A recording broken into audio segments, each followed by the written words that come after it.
Hello. Hello. And hi, welcome to A Couple of Sassholes podcast. I'm Brooklyn Johnson. And I'm Heather Terry. And for anyone who doesn't know, this is our power hour of true crime where we talk about fucked up people doing fucked up shit, usually for fucked up reasons or sometimes for no reasons at all. Yes.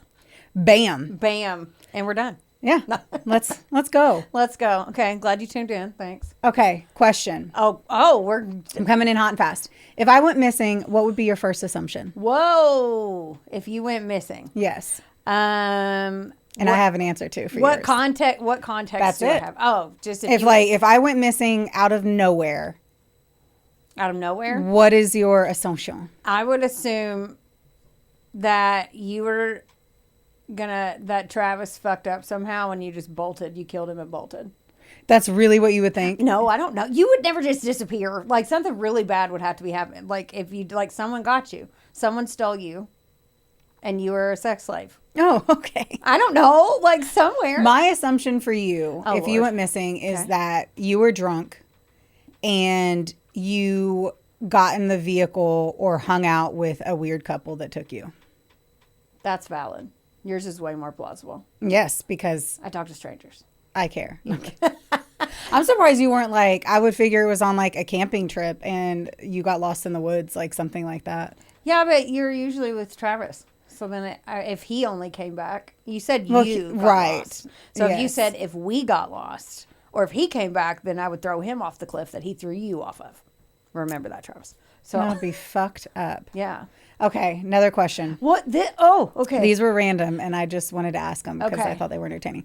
What is the most suspicious thing you've ever done that was completely innocent? And I'll give you an example of mine. Yes, please. I thought about that, and it took me only 2 seconds. But what I do that is suspicious is when we what sucks is Drew's the producer today, and he's a neighbor. And he lives in my neighborhood, but I always look in people's houses almost like I'm casing them to rob them. Look in them house. Anytime I walk by a house, I try really hard to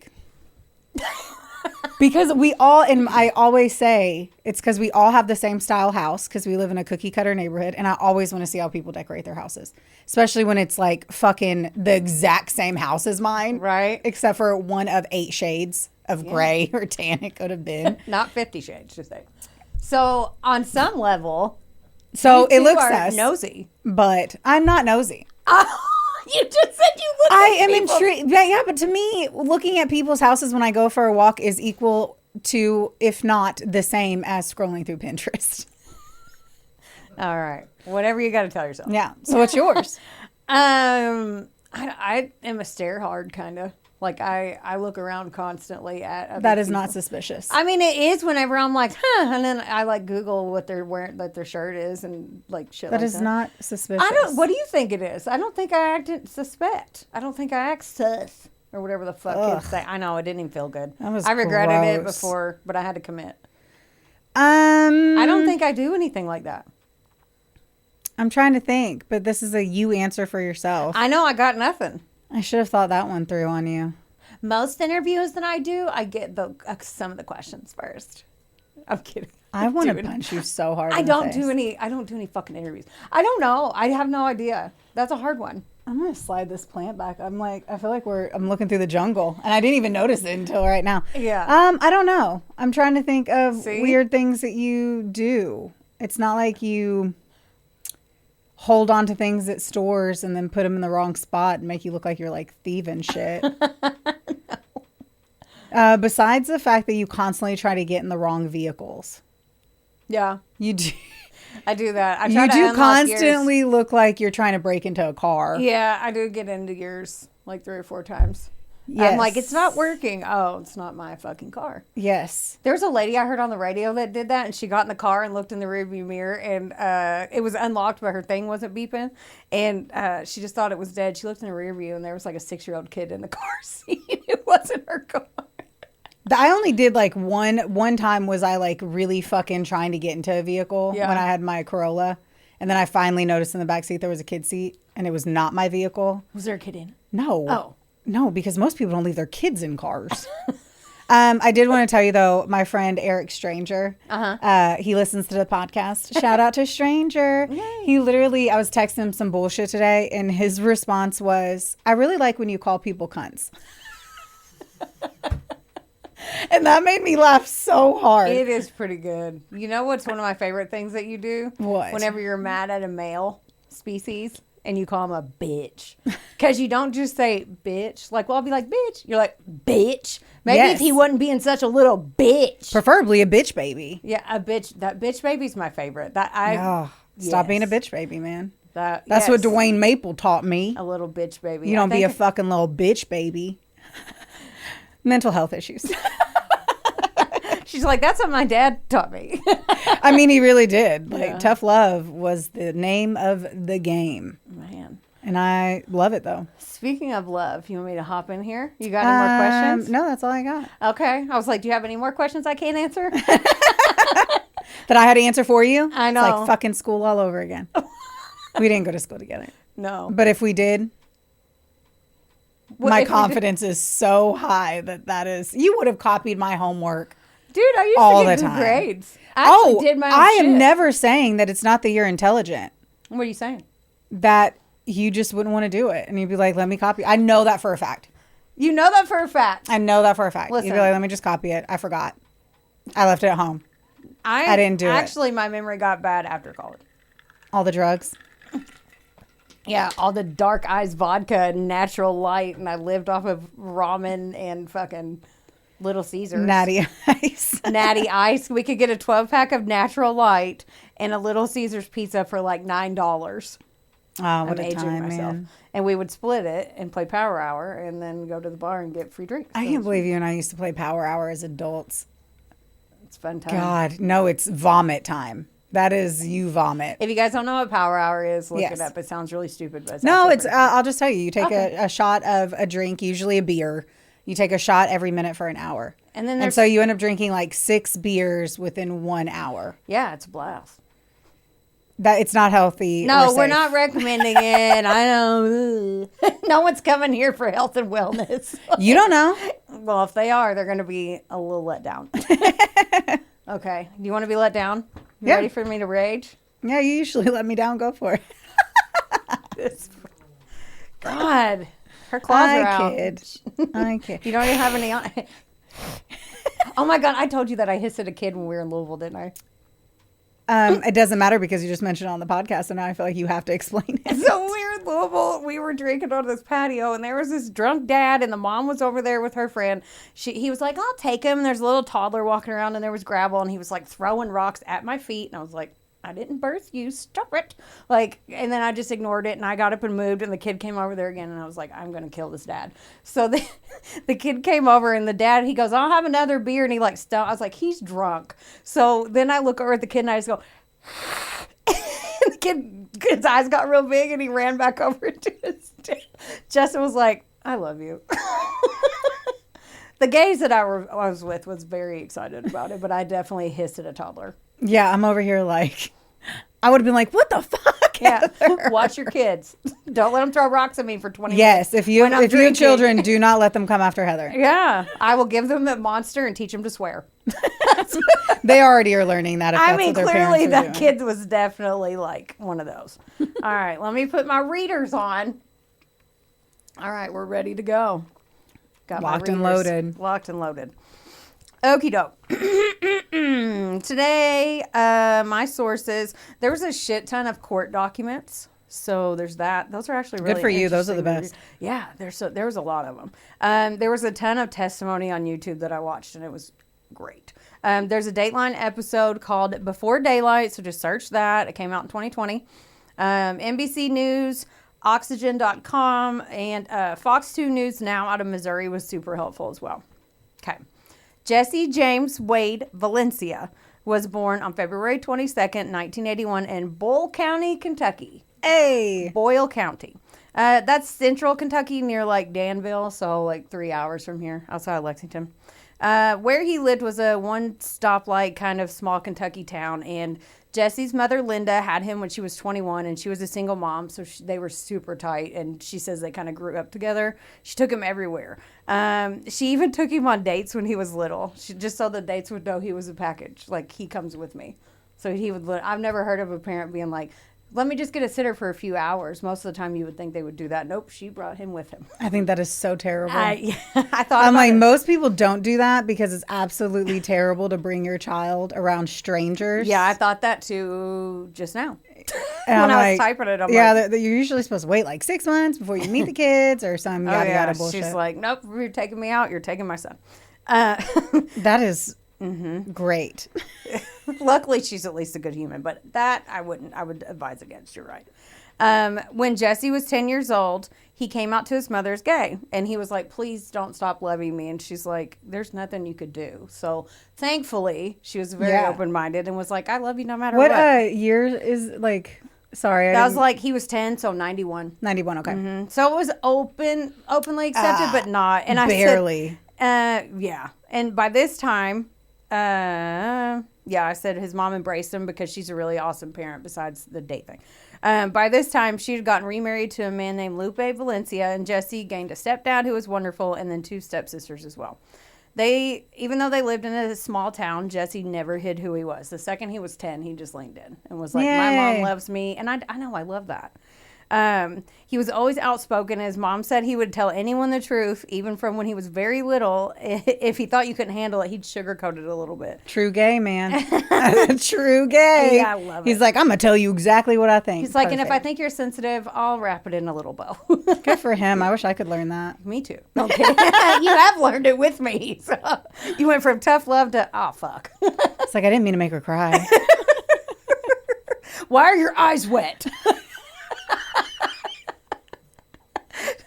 They're leaking. Stop that. Turn away. Stop it. Go sit over there. Okay. So Jesse was extremely smart. He literally lit up every room. And yes, Keith Morrison did say that on the Dateline episode. So he lit up rooms. He was outgoing. He had a zest for life that they all said. And his mom said it was like no other person. Like he was just always excited about just living. He told one of his best girlfriends in high school that he was going to get out of the town and try, because it was like Perryville is where they ended up living. Oh, okay. Perryville, Kentucky. I know all of these places, but per the way that I roll, I don't remember anything about them. I'm just like, I know these cities. The names you've heard. Yeah. So it's one stoplight. Yeah. Like tiny. And he told one of his best girlfriends in high school, which she admittedly was like, I was in love with him even though I knew he was gay. I totally get that. Right. And Aaron Stofflith. Here is a picture, one of his pictures in high school of Jesse. Well, he's so cute. I am in love. You know? He looks 1,000% like he would be in a like a 90s heartthrob. Yes. Yeah. Yes. 100% is a little 90s heartthrob. So, and he had a ton of those, but that was my favorite one. I thought he was cute. So, I don't know where I'm at. Okay. He did some modeling early on. But he looks like one. He wanted to become a lawyer. So sexy and smart. Yeah. Why am I acting like I'm doing his Tinder profile? I'm sorry. I'll stop. So he enrolled in the University of Missouri, or they call it Mizzou, as it's locally known. You know, me and Paige went there and did a school tour. You did? Yeah, I think that's where she ended up going. That's why she still lives in Your friend Paige? Missouri. Yeah, from the wedding. In Columbia. Yeah. So you've been here? Yes. Okay. I've been to that college. Okay. How big is the area? Do you Oh remember? my God. I'm actually really surprised I went to look there because I was not interested. Maybe I just wanted to go with Paige. Yeah, like it was likely I wanted to be with my best friend in high school and not for the fact that I did not give a fuck about Missouri. Yeah, there's a lot of places I go and I'm like, was like, this is fun. Brooklyn's going. I'll go with her. Yeah. Yeah. So I get it. So I don't really know shit about fuck. I'm assuming it's big. I don't know. I just assume The school was big. Yeah. I assume that colleges are, and it's a big college town. Yeah. From what I read. Okay, good. That confirms my research. No, good. That was about, I read 4 to 5 hours and then somebody said 7. So it's somewhere between 4 to 7 hours from Perryville. Well, that rides the entire story. Yeah. But his mom was like, I love that you want to branch out. but can you please go to a school in state? Like UK was super like right Yeah. on the road. The University of Kentucky's here. You can be. They have a good. It's an amazing school. Yeah, and he was like, no, I want to go here. And then I never could find out why, but he did. So that's where he went. But she was like, all right, I'll let you go, but I don't think it's safe for you to go that far. So in the fall of 1999, he moved into an off-campus apartment to build a life and 100% be himself in a larger pond. He always was himself, but when you go from high school to college, it's like a whole new fucking... Yes. Your whole world opens up and you're like, this is life? Like, especially when you go from a small town to a larger town and you're like, oh shit, let the freak flags fly. He did. Good for him. So he was freaking pumped. So it was in, like I said, Columbia, Missouri, and it's a huge college town, and no more small town life for Jesse in Kentucky. He flourished here. He had a ton of friends. He got good grades, but also had an even bigger social life, which is easy to do when you're 18 or 19 years old, because that's back in the day. I used to be able to like stay up till 5 a.m., go to class at 8 and still get good grades. Yeah. Like now I'm like, I went to sleep at 9:30 and now I woke up and my fucking arm's asleep and I can't feel my leg. And like, what's that pain in my back? Because I stayed up extra 30 minutes. Listen, you were talking to me about pillow height the other day. So. I had to. I have an injury that is being fucking terrible whenever I sleep. And pillow height matters. Pillow height matters. It did. It was a shoulder. That makes sense for people who care. Okay. So for the next 4 to 5 years, Jesse continued his college career, and he changed his major because I think he went out there first for journalism, and then halfway through he's like, no, I really want to be a lawyer. I decided to go for that, so he switched to pre-law. So he was a junior, and he was in 2004. He was also modeling and working on the side, so he didn't take like a whole like full class load of like the 21 hours when that's your whole fucking life. With a bright future ahead of him, sadly, he wouldn't get to live any of it out. No. Yeah. On the early afternoon on June 5th, 2004, somebody walking by called 911 and they noticed a man tucked between 2 apartment buildings near the Mizzou campus, unresponsive. And he said that and on the 911 call, he said there were like flies around him. So he'd been there for a minute. Oh my gosh. When they arrived, he was pronounced dead and had been lying between those buildings since before daylight. Jesse was only wearing blue underwear, or they said blue shorts, but I'm assuming it's boxers. But and he was barefoot. The bottoms of his feet were dirty, and obviously he was trying to get away from his attacker at all costs. He had bruising and multiple stab wounds, including one very deep slit across his throat. The medical examiner arrived, and she said that all the blood had drained backwards. So basically, because he was laying on his back when they found him, so it had to have been he was either passed out or it was postmortem, like right after. The knife? Like the blood from his neck and the stab wounds, he didn't have any on the front. Like the stab wounds were in the back, but the neck one, all the blood drained to the back. Oh, okay. So he was laying on his back. So like if he was standing up, it would have been on the front of him. Got it. Does that make sense? So how was he found? Because they said tucked between 2 buildings. It was like 2 apartment buildings, and he was like tucked in this weird spot. Laying flat down? Yeah, flat on his back. I don't know why I envisioned him like leaning up against something. Right. So they said that, he was either unconscious or already passed whenever he was stabbed. Thank goodness. Yeah. It looked like a crime of passion, obviously. And after looking closer to his neck wound, she could tell that it was made with a serrated knife. Yeah. The police didn't know who he was at first. It was just a guy. They could tell he was a younger guy, and that's all they could tell because he didn't have a wallet on him or anything. So then they were canvassing the neighborhood, but a police officer showed up at the scene because it was all hands on deck. And they identified him as 23-year-old Jesse Valencia because he had written him a ticket at a college party prior to this, like 2 months before this. By the way, I forgot to put this in there, that when he was 7, Jesse had told his mom, he said, I need to talk to you, and sat her down. And she's on an interview, and I watched her say this, that he said, I don't know how I know, but I know I'm going to die young. So I'm going to enjoy life while I can. I don't know how I'm going to die or what age, but I know I'm going to die young. And his mom said that haunts her because she's like, how did he know that? Didn't you feel that way, though? What? That you were going to die young? I felt the same way. Yeah. But, like, I don't think I had a sit I down just wonder if, right. Yeah, but you might not have been as close to your parents as he was to his mom. Oh, yeah, they were besties and still were. And that's, like, hurtful to say to a parent.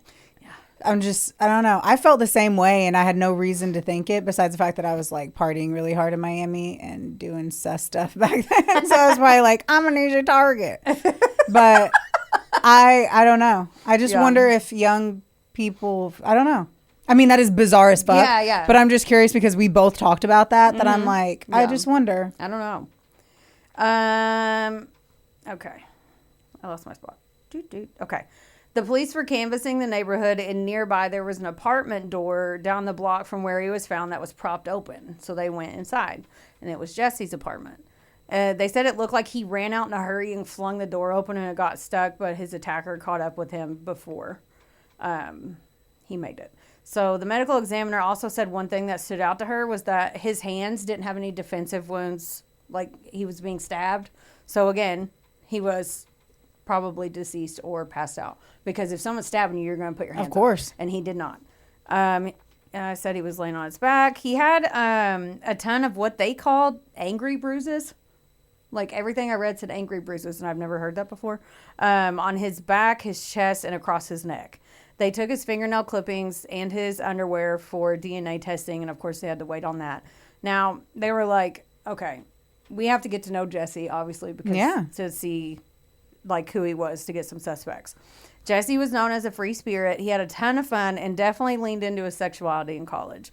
Hashtag everyone. Right, I know. It's like, that's so weird. Right? Who does that? I didn't, but everybody else apparently did. That's what I heard. That's what I heard, too. I think I read it.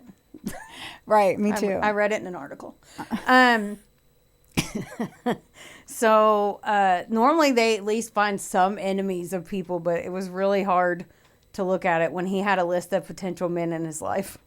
It's usually not an enemy, though. Yeah, but normally that's where they look first to rule that out. Like, they're like, right, but not a lot of people have enemies. You know what I mean? They're like my arch rival. It's Carl like, down the block. If someone's like, who's Heather's enemy? I'm like, herself.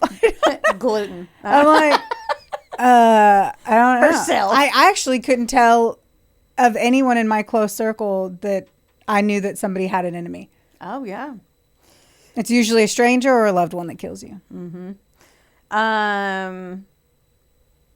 Okay. And I said, I know you know this, but for people who are watching and listening, I'm not going to slut shame him because it was college and Jesse just wanted to get his dick wet. So. Also, just be a hoe. Yeah. And he grew up in Perryville. I said he grew up in Perryville, Kentucky, and it's not exactly the epicenter for gay culture, I'm assuming. Who knows? But I'm assuming no. On Jesse's phone, the last call he made was at 3:15 a.m. His neighbor that shared a paper thin apartment wall with him said he heard loud noises and somebody saying, like, stop, and it sounded like thudding, and then to the point where he went over to his door and knocked on the door and was like, shut the fuck up. Like, what are you doing? The neighbor's like, it is 3 o'clock in the fucking morning. They found another witness who said he'd seen a kid, as he called it, like 18 or 19, who was walking around 2 blocks away from the crime scene, hysterically sobbing, barefoot, around the same like the time of death that they thought. But nobody knew who it was. He called the cops even and was like, this kid is walking around and this is really strange. Can you send somebody? Nothing ever came of it. How did they not? I don't know. Like, send somebody. Like, yeah. I feel like back then they still had campus security. Right. They go to Jesse's friends, and there were a ton of those. He was a party monster. He loved dancing, and he had a favorite nightclub that he'd go to often. A few days before he died, he'd met an aspiring chef named Ed at this nightclub, and they exchanged numbers. Earlier the same night that Jesse was killed, his friend said that Jesse was with Ed at a party and left with him. Now, they bring Ed in, and Ed's like, yeah, I mean, we hooked up, but the last time I saw him, I left him on the street in front of that, like, we departed at that party. And he's like, I went home, asked my roommate if he saw me come in. Ed in there was an emotional wreck and scared, but, like, I don't blame him because it looks pretty bad. Yeah. Like, you're the last person to see him. People saw you leave the night he was killed, and so I'd be fucking nervous, too. Right? Like that one dude from my last story, Peter. Mm-hmm. Like, he literally just happened to be had a conversation with somebody on camera, and then now your reputation's shattered. Right. And the knife was a murder weapon, and since he was an aspiring chef, he had like the professional chef. Yeah, but he would not have a serrated knife. They made the point to be like, yeah, but he has that anyway. Oh my God, that makes me want to punch. Right. A chef is not doing shit with a serrated knife, but unless they're a fucking baker and they're cutting bread. It's a steak knife. Like nothing requests serrated knives. You've never seen a big serrated knife on a fucking chef wall of knives. I'm just like, that is such a stupid thing. I hate when people say stupid things. They brought Ed's roommate in, Eric, to question him, to be like, did you see him? Eric had a criminal past of drugs and theft, but his mouth didn't help anything. Like this is Ed's roommate. So when they brought Ed's roommate in, Eric, he said, quote, I could kill somebody, but I have too much faith in humanity to do that. It would be easy for me to kill somebody. Why the fuck are you talking? Then he said, they were like, did you know that Jesse passed away? He goes, I don't care if he's dead. Like, what? Did he know the guy? Uh-huh. Like he was friends with him, no, or like he was just But still, though, like if they're looking at you like that, and you have a criminal past, and you go in there to get questioned, and you're sitting there, and you're like, oh, I could kill somebody. He's young and stupid, and because he didn't do it, he has all the confidence in the world to say stupid shit. That sounds like some dumb shit a young kid would say. But Eric said that he was out on a date, so he's like, I don't know if I saw him or not. How do you not know if you didn't see somebody? Either you saw him or you didn't, and he wouldn't answer definitively. They got a search warrant for their place and for their DNA. All because of that dude? Well, no, because of the other dude. That was the last one to see him. Be with him. I was like, damn, dude, shut the fuck up. Now you got him going through all my drawers. I know. I'd be like, Eric, really, shut your fucking mouth. Like, they're already going to do it. Now you just open the door. I would be so annoyed. Right? They got a search warrant. I already said that. But they kept looking at all their avenues because they're like, we don't know. Yeah, dig in. So there was another person of interest named Zev. Now, Zev was a 19-year-old son of a rabbi. And I'm going to show you his picture. This is Zev. Every time you do this, I'm like aware of my eyesight going out. Every time. Okay, Zev. Yeah. Zev looks like an actor, and I can't remember who. But I'm pretty sure he starred in a few movies. He does look like it. He does. Okay. Is this real? Because everyone you're showing me looks like a hot model actor. This is real, yes. So, Zev insisted that he and Jesse were just friends, but all of Jesse's friends said that Zev called him his boy toy. Now, here's the thing. Like, one of my friend's partner, Jarvis, he calls Will, my husband, Big Daddy.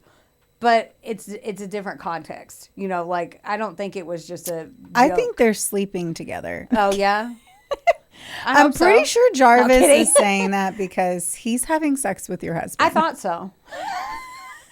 No, so they're just saying it's like a term of endearment, if you will. I'm just thinking it could be. Because none of his friends knew for sure, but they were like, I don't know, he called him his boy toy all the time. So do they think Zev is straight or gay? I'm keep going. Okay. Yeah.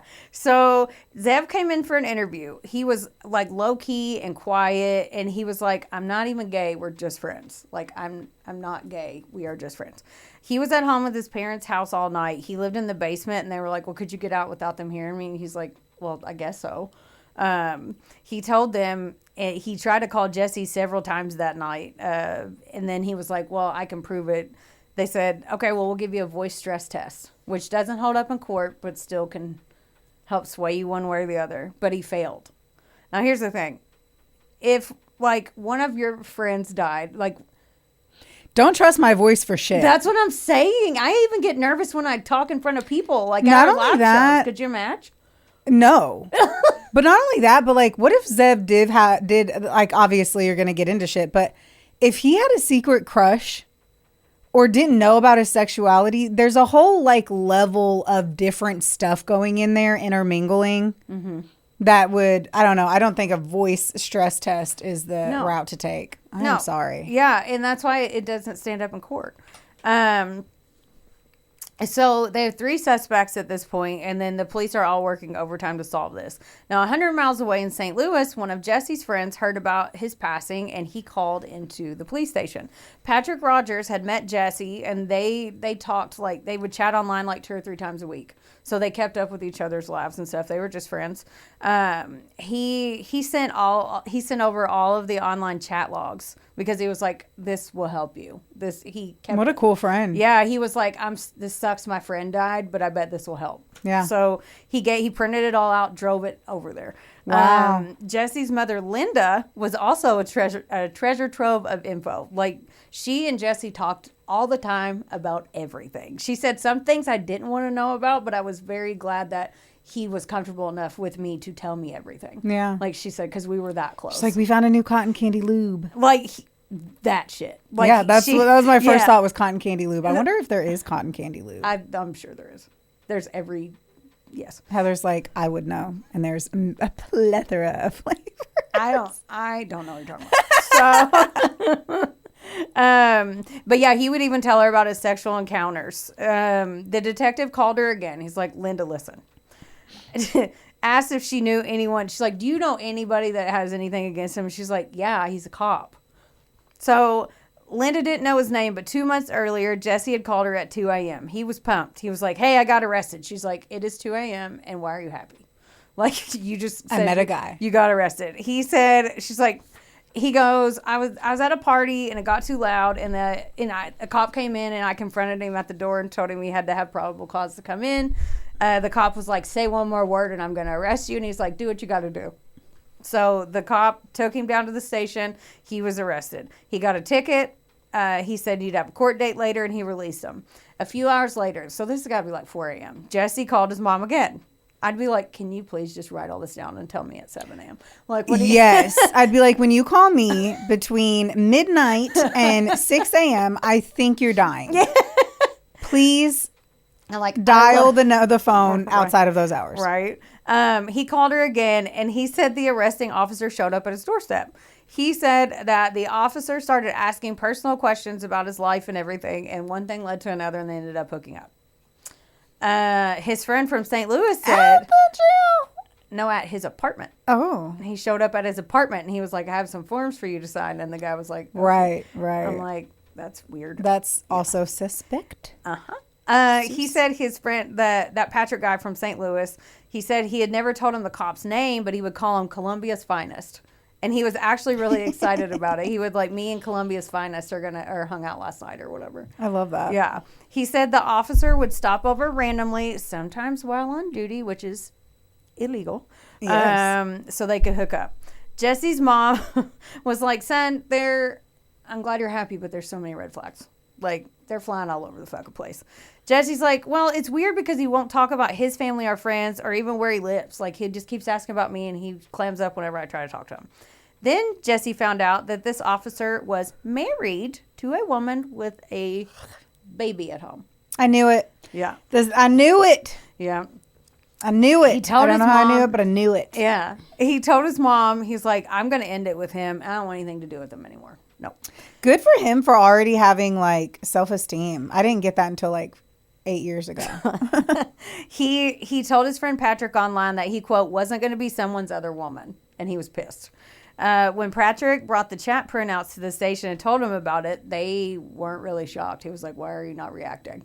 Apparently, they'd already gotten an anonymous tip about the affair a few hours after Jesse was identified. So they were already on it internally.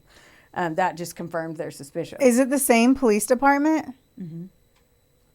Ooh. Mm-hmm. So they found out that one of Jesse's lovers, named Andy, had seen Jesse with this mystery cop on one occasion. Andy and Jesse were at Jesse's apartment fooling around, and there was a knock at the door. A guy walked in and put a flashlight on Andy, and then he realized he was a police officer. The officer tried to hook up with him and Jesse at the same time. He tried to initiate a three-way, and Andy was like, no, I'm good, but you guys have fun. I'm just going to stay here. Yeah, he stayed, but he let them do their thing. When Jesse and the cop were done, he looked at both of them and he said, do not talk about this with anyone, like all aggressive and pissy. And then Jesse said, when am I going to see you again? And he said, it's a surprise, and he walked out. So All of this feels wrong. Yeah, the detective was like, the detective told this Andy guy that was on the case, not mystery cop. He said, okay, do you think you could identify him in a lineup? He's like, yeah. So she's like, come down here and we'll show you photos. Right? Yeah, he was fucking the dude I was fucking. Yeah, yeah, they were in the middle of it, and he walked in and took over. I'm like, what the heck? So they were walking him back to the interrogation room, and they handed him a book, and it was a guy cop and a girl investigator. So the male was on the interview, and he was like, I could tell I was making him nervous. He was barely thumbing through him, and he kind of like looked nervous. So he said he decided to let the female stay, and he left. And he said he kind of thumbed through him, and she said, you're not really looking at him. And he goes, I don't have to. I passed him in the hallway. Barracuda. Yeah. I know. I would have been like those cartoon dogs and like pointed. And like, not at all. Yeah. Not when it's a cop. I mean. So the biggest thing with this is the fact that any of them spoke up and contacted the police to say it was a cop. Right. Automatically, like, I would not want to do that because all it does is take one shitty ass cop to put drugs in my car. Yep. Mm-hmm. You can be framed for anything. I'm never trying to like turn against the ones in blue.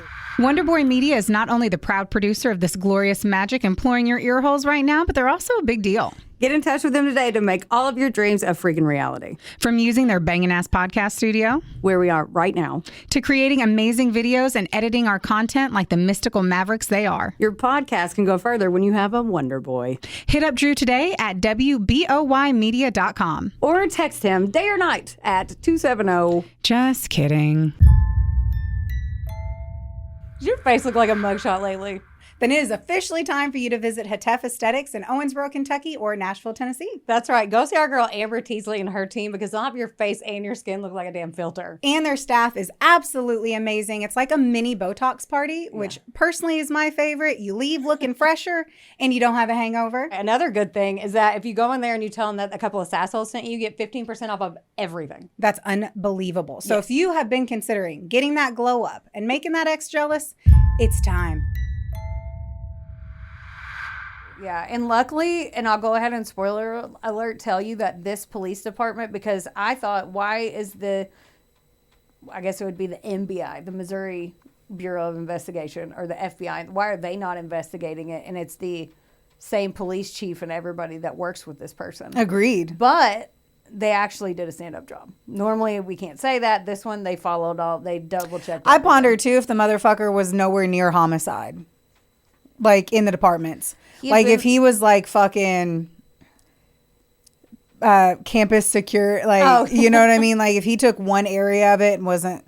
Yeah, I don't know. Like, if he was low level and he would never be able to get information on homicide because that is so private, I wonder that. I think they did. The chief was on an interview and he said that they made sure they kept that close to the vest because they wanted every duck in a row before they confronted this person with it, obviously. But they were still pursuing other leads at the same time because they didn't want to get tunnel vision either. Right. He said they would meet every morning at a round table, and sometimes because they were working like 20-hour shifts trying to figure this out because it was like high profile. So he said sometimes that they would all get in arguments because they would all stand their ground on like who did it.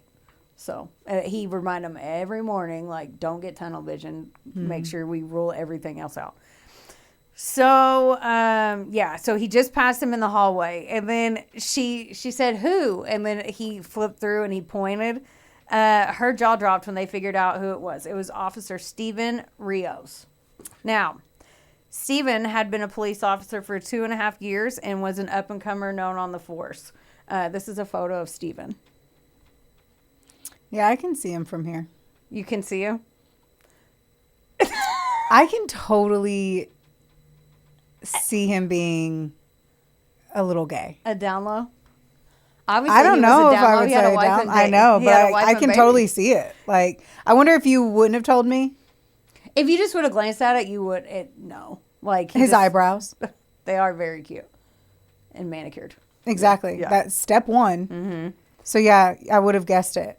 I would have literally been like, oh, he's probably gay because of his eyebrows. I'm not lying. Yeah. That was the first thing I noticed. I was like, oh, he's gay because of his eyebrows. So Steven, he did a ton of charity work. He had a clean track record with the department. He, like I said, was married, and his wife had given birth to their son 4 months earlier. Oh my gosh. When they looked at his arrest record, Officer Rios was the one who arrested Jesse at the party, so everything lined up. And remember the officer I said who identified Jesse's body at the crime scene, then volunteered to stay to help preserve the crime scene? Oh, shit. That was Rios.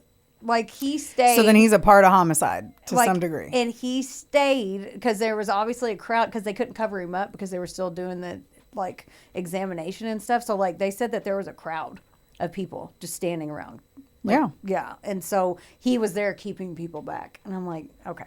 Okay, so he didn't have to be a homicide. He could have just been a fucking cop. I don't know why I'm acting like every single person that's they're whoever's on duty. Yeah, it was all hands on deck for that one. So I don't really know which one he was, but okay. So they were gathering all the evidence, so they were like, okay, we need a few days. Well, while they were doing that, Steven comes to them, and he's like, we need to talk. I heard rumors that a police officer was involved, so I wanted to come clear my name. And they're like, okay. He was like, I arrested him, the victim, but that's it. And the detective was like, well, there was a relationship. And Steven said, what, sex? And he denied it. And they already knew he was lying. Like, they already knew. Like, they had a witness who picked him out in the hallway. Yes, after sex. Like, after the sex happened, in which he was in the apartment. He said, what, sex? Like, on the interview, the detective was like, he said it just like that. So Steven starts crying, and he admits it. And he was like, but it only happened one time.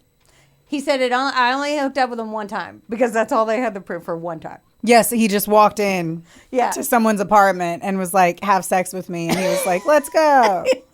So Jesse said that night he had clocked in at 6 p.m. that evening. He had a couple calls. He finished up work after 3 a.m. He met a few other cops on the rooftop of the station to have a few beers, which that sounds kind of fun. But it does. He said at 4:37 he went downstairs to pee, which they have to badge in, so they proved that he did go in the thing at 4:37. He said he went back upstairs for a few minutes, then went straight home, and his wife saw him.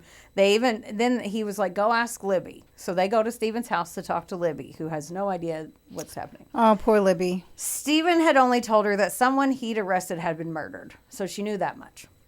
The female officer that showed up, she didn't spill the beans yet. She said it's just procedure. We're just ruling them out. She didn't want to alarm her. The baby had woken her up that night at what she thought was 5:15. And then 10 minutes later, her husband walked in.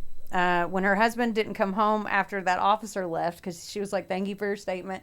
The officer leaves. She's like, well, when she goes to talk to Libby. And then Libby's like, oh, he'll be home in a minute, right? Steven will be home. No, he didn't come home, but all these cops did to search their house. And all she thought was just this. So she's like, what the fuck is happening? They didn't find any blood on Steven's clothes. They didn't find anything in his car. They even checked the shower drains. They didn't find anything in there. Steven didn't have any injuries on his body because they did the thing where they take the photos. And he passed that stupid voice stress test. I don't know why they're using it. I've never even read. What was it, 91? This was 2004. Weird times. Yeah, but it's I didn't even know that was a thing. I didn't either, and I've never read about it. They've never mentioned it. Yeah. What do you mean? I know. I was like, we spent so much fucking time on this particular topic for you to come at me on episode 195. I don't even know what episode this is. 189. 189. And you're like, yeah, bitch, voice stress test. I'm like, who? I know. I've never heard that in my life. I'm like, is this a Missouri thing? Maybe they only do it there. Only in Columbia. I have no idea. Okay, so the next day, the news had gotten a hold of it.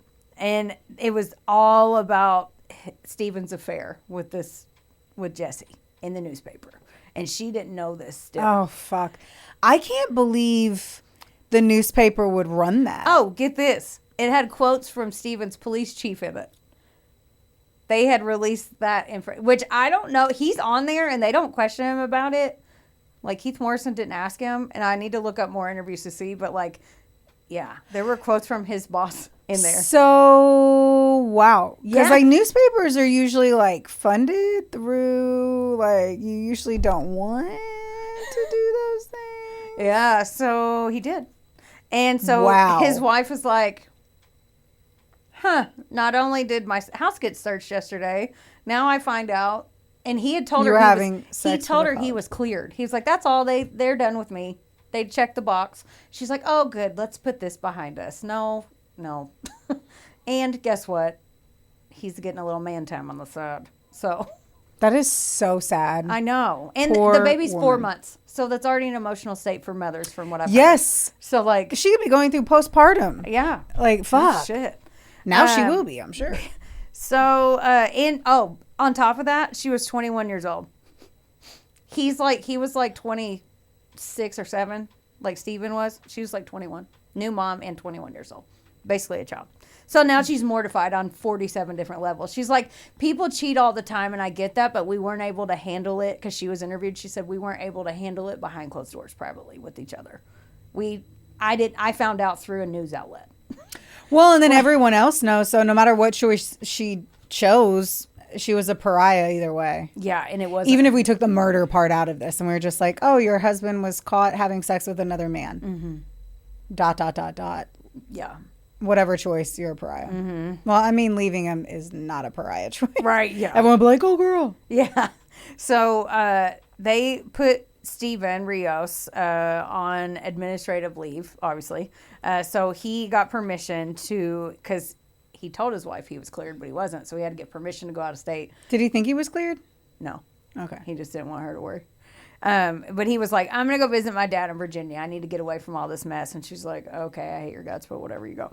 So he left the house, and Libby goes to the grocery store, and she comes back. He's not allowed to leave the state. Yeah, they gave him permission. Oh, I was Yeah. like, he's a fucking cop. No, they gave him permission to leave. That makes no sense. Yeah, they put it. Okay. I know. I'm just like, okay, that's special treatment. Yeah. Like oh, when yeah. you are being investigated for a crime, you're not allowed to leave the state. Oh, but you just give him permission? Especially Virginia. It's not like his It's dad not was quite- dying and he had to go, like, I Yeah. don't, okay. So when so Steven leaves their house. Libby goes to the grocery store. She's like, I just want to be a normal human for a fucking second. And she goes. She comes back. Steven's sister runs out of the house screaming. So, like, Steven's on the phone. Apparently, he had gone to Walmart in Kansas City, bought a shotgun, and he called his sister to say goodbye. His wife got on the phone, and his sister was there, and she called the police there, and they go and talk him out of it. She was like, your son needs you. What the fuck are you doing? And so he's like, well, I'm driving home. This is the different part, because he's a police officer. So I think he did get, in my personal opinion, a little bit of different treatment. So he has a shotgun, threatens to kill himself. He's crying, all this stuff. They talk him down. The cops show up there. They follow him with the shotgun still in his car to his house. Like anybody else, they would have taken that out. Did he not have his service revolver? He's a cop with a gun. I think that, I'm not sure. I'm assuming since he was off duty, he had to they put him on leave, that he probably had to Right, but turn I it would in. be blown away that he didn't have another gun. Oh yeah, I don't know. Like, he's a cop. He's trained in firearms. Yeah, I don't know. And the hardest thing to shoot yourself with is a shotgun. Oh, How would you shoot yourself with a shotgun? I don't know unless you had to do it. I don't Exactly. want to think about it. Ugh. No, but that's what I'm saying. Like, that's so much harder Yeah. than you have to figure out how to hold it underneath you and still be able to pull the trigger. Yeah. They don't do it often in shows because it's just not, unless it's like a rifle and it's a hunter and it's the only gun. But for him to like go and I'm over here just like, what the fuck? So, but then whenever he got home, they got the gun from him, and then he had to go to a medical facility for mental health on 96-hour watch. Mm-hmm. Now, the cops, that doesn't make any sense of why I put that there. We'll cut this out. Okay. So he's there. Now they go talk to the cops who had a beer with him on the roof, and they were like, he'd left before 5 a.m. like he said he did. So they actually did the drive to see if you could do that. Now Columbia is a college town, but it's not huge, right? So they did the drive, and they're like, that is enough time for him to go leave the police station, stop at Jesse's apartment, attack him and kill him and get home, because the drive from the police station to stop there to go there is like 14 minutes with traffic. Yeah, I had a feeling. I was like, so like it's close.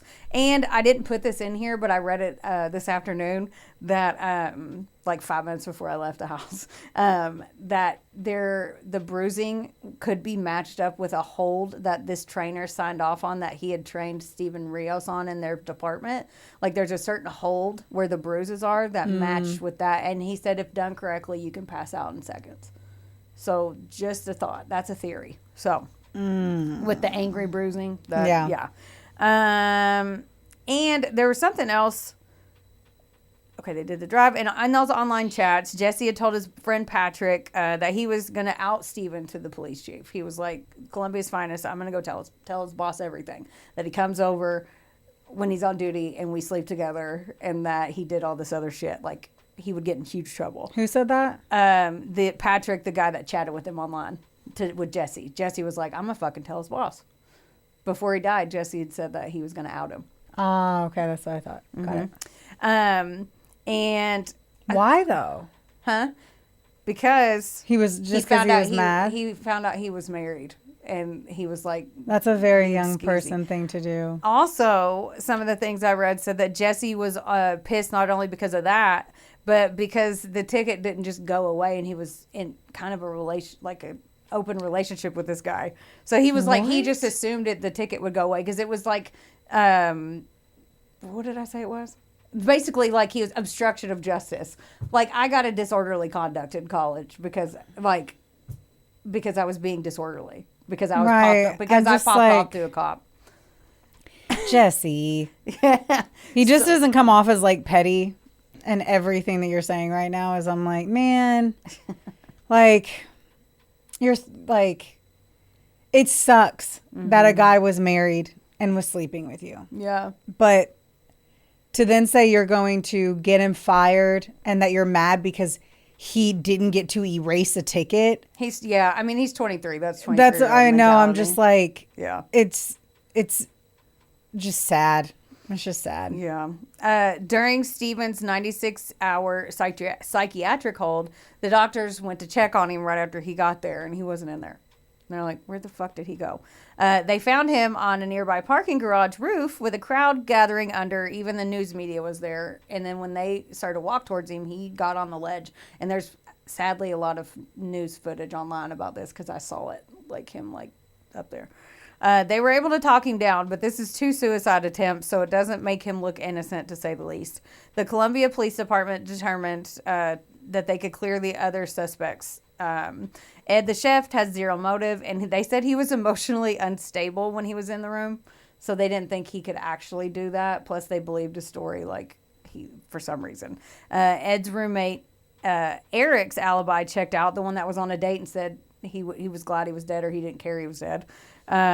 He was just a raging dick in the interview room. Then Zev, the 19-year-old rabbi's son, they showed his photo to the witness who saw that barefoot kid that was crying. And the witness was like, I'm not sure. Like, I'm like, how are you not sure? I guess it would be hard to remember that, but I feel like that's something that would stand out. It's the middle of the night and you see a barefoot person crying, and you enough to call the cops about it, but he said he wasn't sure. Zev didn't have a motive at all, though, so none of the other 3 were arrested. Now, in the meantime, Steven's wife, Libby, separated from him, sold his house. She said basically she was like, I don't think he did it, but I am acting like he's dead. So she sold his truck, their house, and she still stood by him. She stood by him, but as the mother, like, what's your definition of standing by somebody? I mean, by selling their own property. Sell all their shit. Well, I mean, because 1 month after Jesse's murder, the DNA results come back from his body. Now, under his nails, they found a little bit of Steven's DNA. Now, they also they found 6. They said limb hairs. I'm learning a lot in Columbia. But they said 6 limb hairs, so either an arm or a leg, but it was on his chest. And they had the root in it, and they tested the root, and it was Steven Rios's. So it was like in blood, like stuck to his chest. Yeah. But they also found under his nails Chef Ed's DNA. But Ed was like, yeah, we slept together. I told you that. Yeah. He's like, of course it's going to be under there. But so that wasn't shocking, but Steven's was. Steven had told them that he hadn't seen Jesse for like 3 or 4 weeks before he was murdered. He was officially charged then with first-degree murder, and then 10 months later, he went to trial. Those 10 months, I don't think they were that great for him because you saw his police photo. This was him in court. He looks like a totally different man. Whoa. Right? It was so drastic, I had to show you. Well, I think what really happened here was his hairline really started to run away from his forehead. And he's like thin and like, yeah, he just doesn't look. He hasn't gotten any sunlight, sis, in a while. That's true. You can tell he's been locked in a cage. And he's also a cop in prison. Right. So that's kind of, and a gay cop in prison, which he's not. I don't know. Obviously, he's bisexual. I'm not here to freaking put people in boxes. It's the wine, not the label. Yeah, who fucking cares on that part? But it has to be difficult for him. Yeah. Okay, there are a lot of twists and turns during the trial. And it's like, I watched a ton of it, but it would be a 3-part episode if I gave you every single thing. Yeah. So I'm going to hit the highlights and do my best. So the prosecution said that Steven's motive was obviously to keep him quiet and protect his reputation and career. They showed cell phone evidence with frequent contact between Steven and Jesse. Now, both sides put up a good fight. The defense poked as many holes in the case as they could, but they even called Libby, who testified on his behalf. His wife, who is now separated from him, testified for her soon-to-be ex-husband because she thought he was innocent. She's like, he may be getting some man time, but like a character reference. Like, no, they were questioning her about his timeline, his alibi, and all that stuff.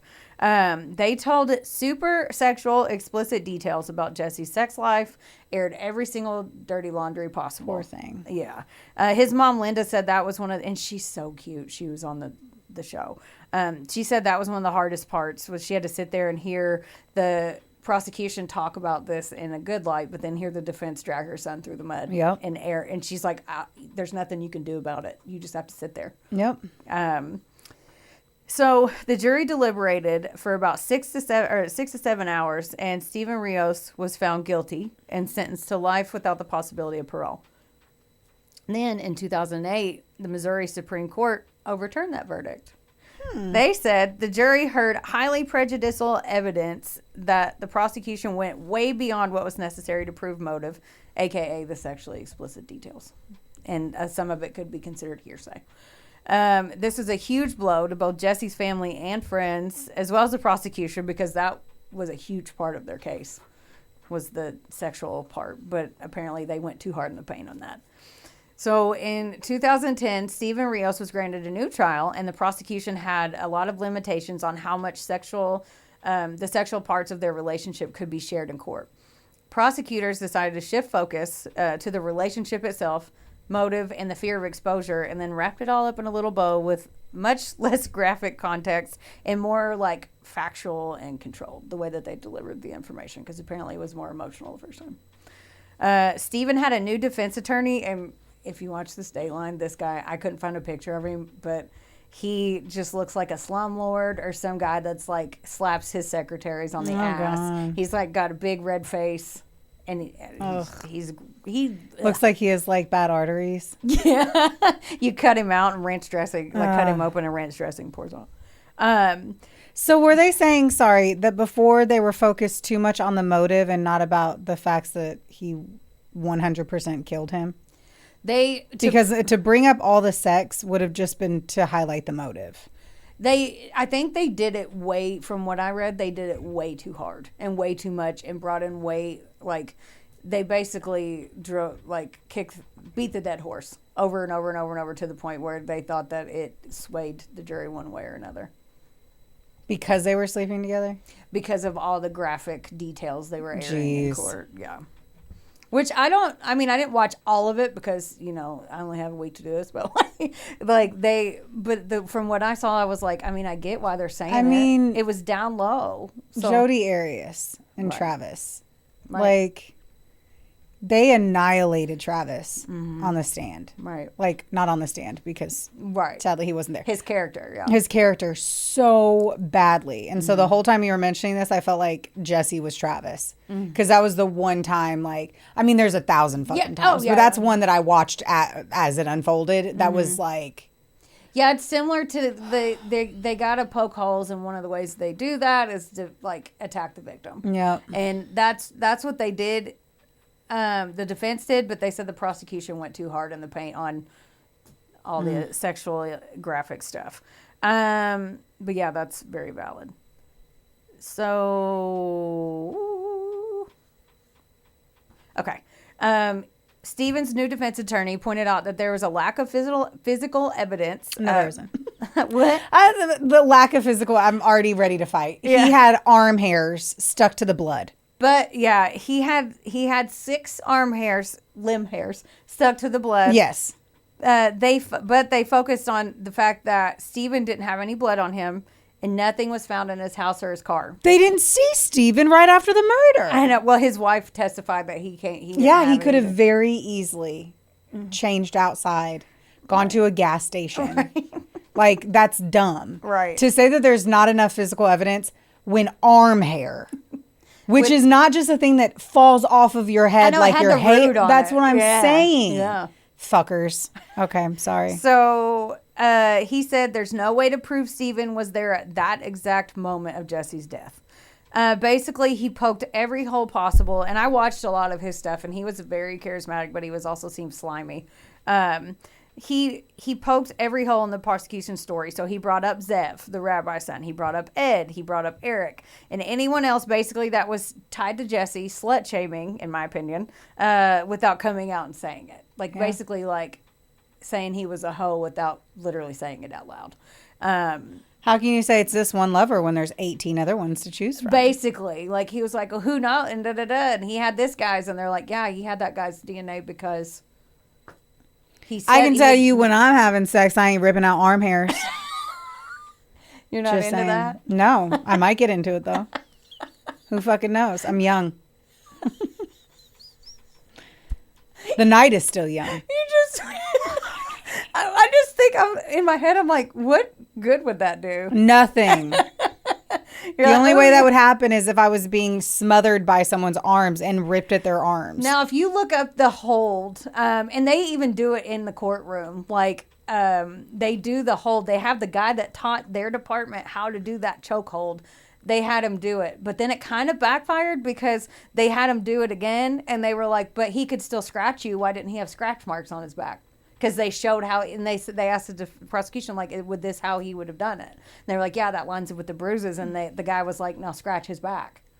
And I'm like, but if it can happen in seconds. If you were shocked and thrown off and you didn't think someone was actually going to hurt you, right, then I'm probably not going to scratch. Yeah. Or if he passed out, the guy said, he was like, it can happen in seconds if done correctly.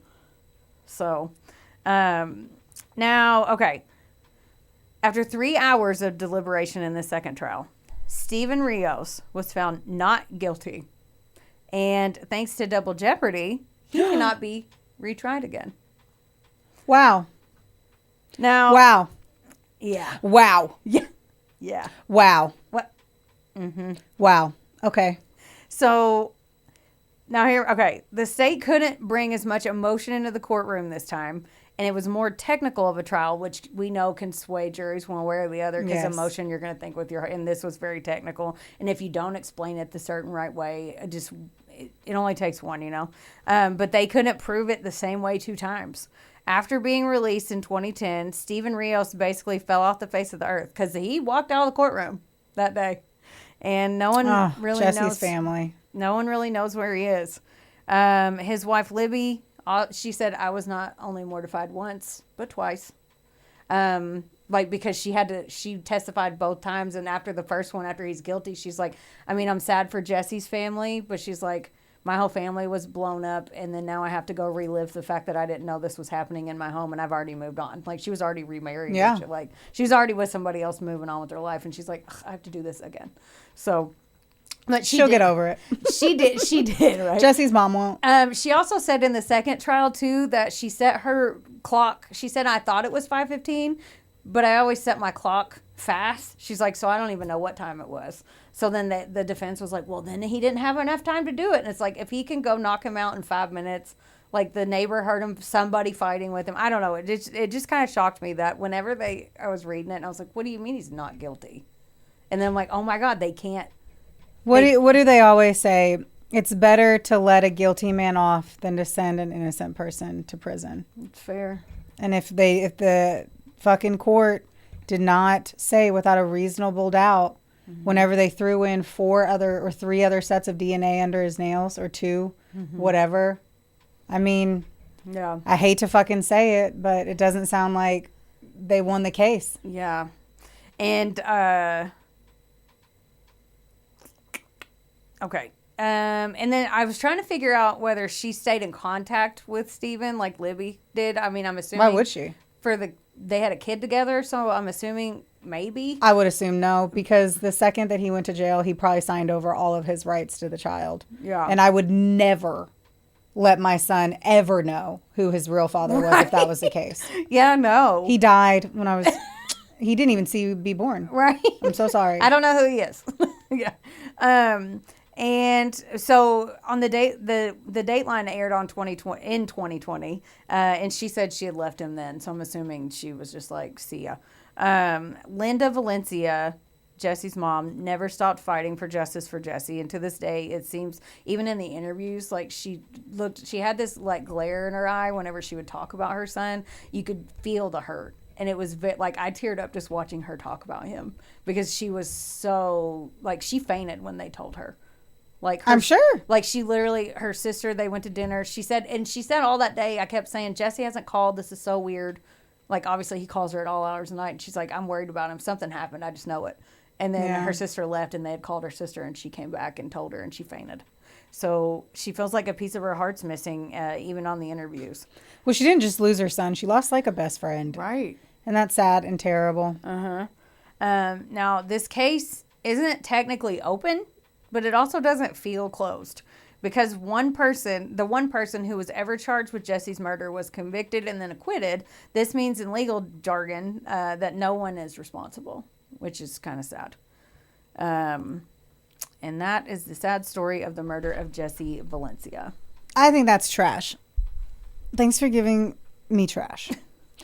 Do you think he did it? What do you think? Yes. Okay, I do. Without a fucking doubt. Yeah, I do too. I think there's I think the justice system failed him. Yeah. 100%. Like, they failed Jesse because they got the conviction that his family deserved. And then what? Flipped. Because you got fucking shitty over sex? Yeah, in the way that it was the biggest motive. Like, he had a motive. And they had to talk and about limb hair.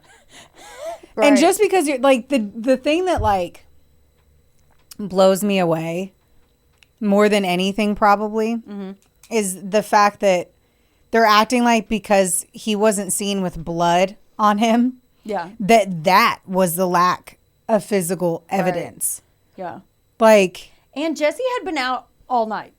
So here's the thing. Here's my thing on this. As a self-pronounced party monster on the weekends, within reason and safely. But at 3 a.m., if I've been partying all day, and they said he was out and partying, and he was like calling his friends and shit, like, he's going to be easier to overpower. 100%. He's half asleep. Like, and he trusts this guy. So why would he? And he's got a sassy attitude, so he's probably not scared of anything. And if he was drunk, he would totally be like, I'm going to tell everybody. Yeah, and then he could be like, the fuck you are. And then he even heard, like, his neighbor heard somebody saying, bro, or no, stop. He's so young, and like, so like his choice on how to handle it is obviously from youth. It's a youthful idea. Mm-hmm. But like, I'm always blown away. It like, including in any of the books that I read, when someone literally comes up to someone else and is like, I'm going to blow up your entire life. Right. You stupid, insert whatever freaking angry thing they have going on. And then they assume the person's not going to react. Yeah. Like in so many books, in so many things, like people thought that they could threaten someone's entire existence, threatening his sexuality, his family, and his livelihood, His career, and his reputation. And then think a cop who is trained at all of these things might not react. Yeah. And that's in almost like any of the situations that we've talked about, right? But it's just like, just do it behind their back. Yeah. And blow it up without telling them. Is the only thing, like, if you're ever going to fuck over someone's life, do it. Be a silent partner. Do it. And then just watch the fire burn. Yeah. Like, don't say it. I don't know. Say it, don't spray it. It's just, and the fact that he, like, got into this relationship with this guy having no idea that he had a wife and kid, which he would have never guessed because of the guy's eyebrows. Yeah. You know? But he did. He said it. He told his mom, like, I keep trying to get to know this guy, and he won't tell me shit. And he's like, something's up. And then somehow he finds out that she gave birth to their son 4 months before that and had no clue. He was, because she said she walked in and he was like late night. But here's the other thing. They're like, well, he didn't have any evidence. He is a trained police officer. Yes. Who probably knows how to hide all that shit. And they were like, well, he didn't own a serrated knife isn't part of, this wasn't, I didn't put this in here, but they God. said the serrated knife isn't part of the police thing. He's like, yeah, but there were a ton of cops that had them. They were called clip-on ones. And one of his fellow officers testified that he was sharpening one of his knives that they do carry. And he had, Steven, you're right, a pocket knife is serrated. Yeah. And Steven walked in and he said, hey, can you sharpen this? And it was a serrated knife, and the guy remembers it because he's like, no, this thing only does straight blades. It won't do that. So he remembers him owning one because he's like, I don't have that. And they're like, the fuck you don't? You tried to sharpen it at work. We all have one, whatever it is. Yeah, he's like, a lot of them had those, like just on. Yeah, I think about it. I'm like, oh, you said, I totally fucking forgot about pocket knives. All pocket knives are, no, I don't say all. Oh my God. Yeah. They're not all. As our resident weapons expert, can you stop fucking shit up? Thanks. Right?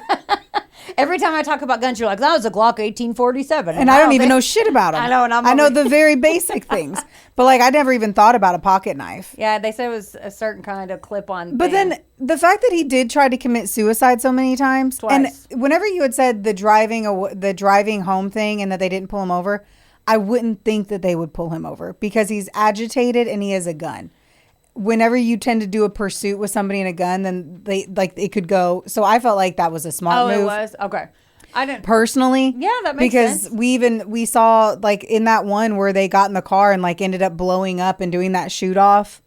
Like they let them drive. That's true. So like it tends to be we'll figure it out when they land or maybe get to a gas station or something like that. Well, when he got to their house, they did have cops. There were officers there on standby with their guns drawn when he pulled up. Right. And he got out and was like, I don't have it. You can have it. It's in the car. Like he got out like this. So it's just so bizarre to, even if he wasn't going to commit suicide, why would you buy a gun right after you're like being like fucking investigated for murder? Like, of course they're going to see that. Like background checks are like, that was just bizarre to me. Yep. Like my first thought on that shit would have been like family annihilation. Like that you were going to come and murder someone with that gun, not shoot yourself with it. Yeah. And then like escape. You can shoot yourself with a rifle. I totally get that, but it's just not a preferred. Yeah. Like if I'm going to do it, let me at least like be able to sit back. Oh my God. Not have to like try to do it with my big toe. Yeah. The fact that, here's my thing. Also, if he just tried to end his own life, then they put him in a mental health facility. Who the fuck let him out?